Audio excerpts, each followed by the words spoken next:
So I basically improved 90% of my social confidence with this habit that I've been doing every single day for a very long time. And this habit that I've been doing is staying away from foods that cause your social confidence to go down. Now, you might be thinking right now, there's actual foods that make my social confidence go down. Now, you might not have heard of this. Be sure to stay around because this is actually super important. You might not have heard of this. And honestly, you're not going to search up on the internet foods that cause anxiety or like foods that lower social confidence. Like AI might give you something, maybe like processed food or something, but there are actually tons of things that people are consuming that actually cause your anxiety to go up and your social confidence to go down. Now, I can say a lot about this because when I was around 16 years old, my health was absolutely like a disaster, right? So even though I was playing sports, even though I was eating somewhat clean, I realized that my social anxiety was still very high and I had no idea how to like improve this. And in my mind, I was like, this doesn't make any sense. Like I'm literally playing sports, I have a few friends here and there, but I still get this like social anxiety. My social confidence isn't where I want it to be. And I experienced a problem of having low social confidence ever since 16 years old. And then when I was around 17, 18 years old, I stumbled across the testosterone page. And from there, I started learning lots about testosterone, but not just about testosterone, but foods in general.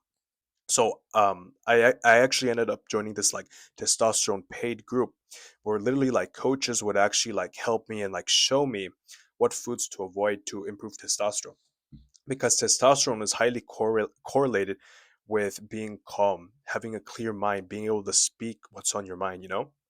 And so I started learning a bunch of foods from this paid group, from this testosterone plan that I was paying for. And the number one habit that I stopped doing was eating sugar. Eating sugar is literally causing your social confidence to go down. And I'm going to explain this in this video and how to exactly avoid sugar. Because here's the thing, not a lot of people are talking about this, and most likely you have no idea that you're consuming more sugar than you are. You might be thinking right now, "Oh, I don't drink soda. Oh, I don't eat cupcakes. I don't eat cookies." But here's the thing. Sugar, and especially in the US, if you're from the US, sugar is literally in every single thing.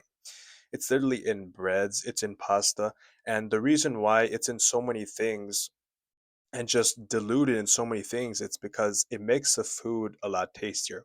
So I remember like my friend, he went to Europe and he was basically saying that in Europe, the bread just tastes a lot more real. It doesn't taste as like sugary.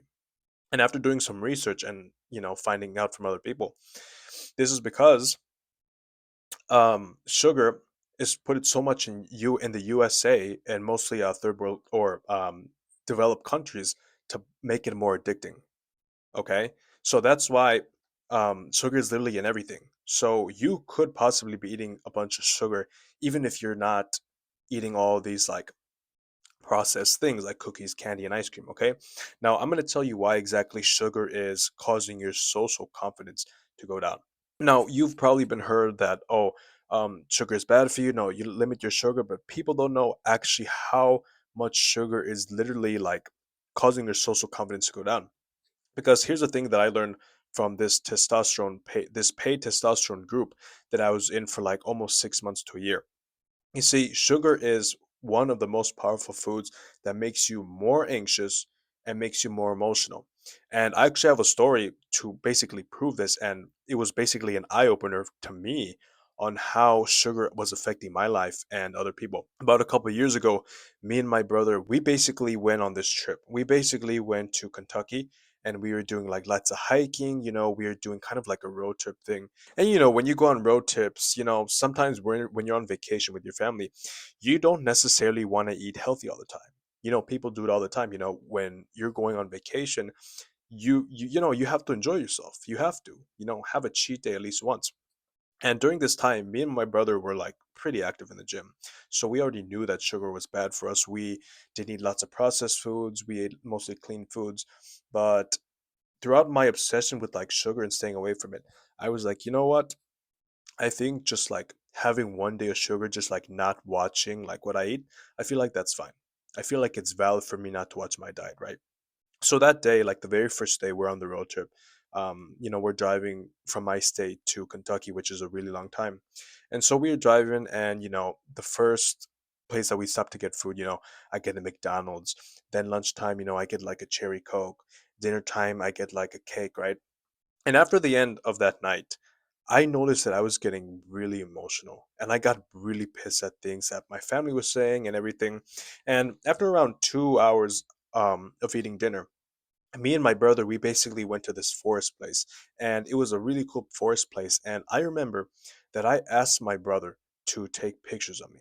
I was 20 at the time. I wanted some like Instagram pics, just to post, have something to post, because I never post on Instagram, right? But I remember I was telling my brother to take pictures of me. And so we get to this forest, he's trying to take pictures of me. And after around 10 to 15 minutes of him trying to take pictures of me, I asked him to see the pictures that he gives me. And the pictures that he took were absolutely terrible. They were lopsided, they were blurry. And I remember I got pretty mad at him. And I'm not usually someone that gets mad. And I was just like, bro, like these are ugly. Like, come on, like do a better job. And I was like, bro, like I literally wanted photos this summer, and you can't even do it.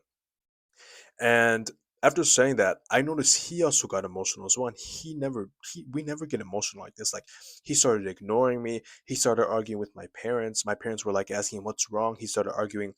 And after that night, the next day, we were kind of mad at each other. We didn't speak. After that day, I woke up. We both woke up, and everything just kind of fell back to normal. And after remembering what had happened, I was just kind of like, why did I get mad over him? The photos weren't a big deal. There's no reason for me to be that mad. And then I asked him what was up in the morning, and then he was like, "Oh, bro, honestly, I don't know why I got so mad yesterday. It didn't make any sense." And from realizing this situation, what had happened, the only explanation would be the sugar. And this thing that happened was like emotionally moving, because then I realized how much sugar actually affects us. And the reason why I'm telling you this is because if you're consuming lots of sugar in your diet, you are going to become more emotional in conversation. When things don't happen your way in public, if you're around people, you're going to be more emotional. You're going to start thinking more. You're going to start overthinking things. And all of these leads to lower social confidence. So, what is the best way to avoid sugar? It's very easy for me to tell you, oh, avoid sugar, just avoid it. It's very easy for me to tell you that. But the best way that has helped me is honestly eating clean every single day. So try to eat foods that only have one ingredient in them. So like chickens, potato, beef. Like literally, if you go to like the ingredient section, there is no ingredient section, because that's the only ingredient. It's literally just pure foods. These foods that don't have excess chemicals in them, sugars, these foods, they're just whole foods. Those are foods that are going to fill you. It's going to make you feel better, and your social confidence is going to go up. Think about it like this: you want to fuel your vehicle with the right things. If your fuel is absolutely dog crap, okay, the way it runs is going to be absolutely dog crap as well. So if you are feeding your body dog crap, the way you present yourself, the way you speak, it's going to be dog crap as well. I literally noticed myself having better conversations and being more confident once I started improving my diet, once I started taking care of my health. I realized that I was less emotional. I didn't care if, someone was making fun of me or something didn't go wrong. I literally just went through it. And that's how important diet is. So like, share, subscribe. I don't see you in the next one. Peace.